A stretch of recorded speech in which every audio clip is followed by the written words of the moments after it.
UNHCR headquarters in Geneva, Switzerland.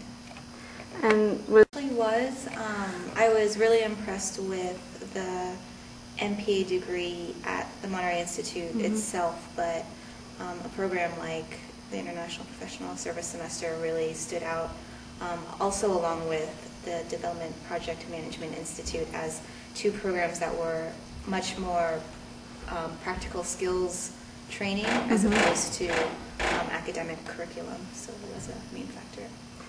So tell the International Organizations for Migration's field office in Guatemala City.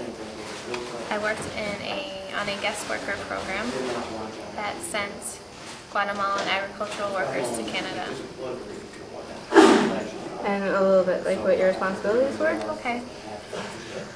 You don't have to go into that much detail, just a little bit so that they know what that means, the guest worker program. Okay. Well, we did a lot of field work and a lot of work one-on-one with the workers. That included recruitments, going to the field and finding them, and helping them get their papers, passports, visas. Jennifer Giroux. I participated in the master's program here on International Policy Studies, and I participated in the 2006, the spring-summer 2006 IPSS program, I guess? Sure. Yeah.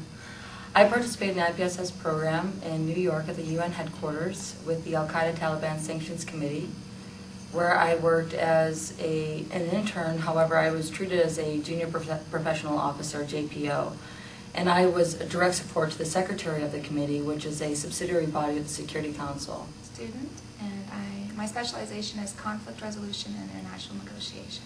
Okay, and where did you go for your IPSS experience? Pacific Forum, CSIS in Honolulu.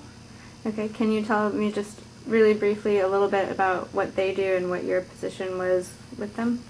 On Pacific Forum, they basically work to further good relations between the U.S. and different Asian nations, particularly in East Asia. And they hold a lot of conferences and publications aimed at creating a better understanding of the issues.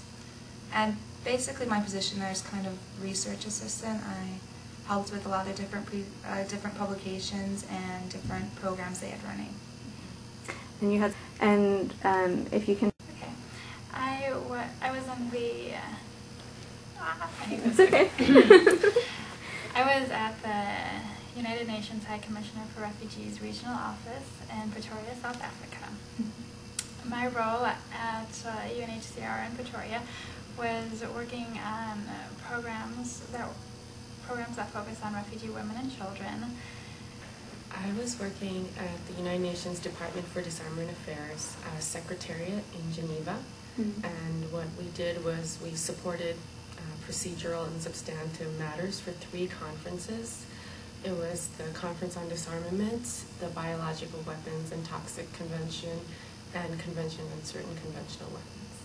And was working on projects in Sudan and Nigeria, and also some work in Uganda, and editing a book on the Philippines as well. Can you explain just a little bit what that work involved, just very briefly, some of the tasks that you had to do, maybe? I know it's hard to sum it up, but if it is. No, so for my contribution to the Sudan project consisted of running focus groups and training enumerators, surveyors, who would go out into the local communities and I'll start that again. And I worked at the Organization for the Prohibition of Chemical Weapons. I worked in the Assistance and Protection branch. My responsibilities included updating a data bank of protection for chemical weapon protection procedures. Okay. Do you want to expand?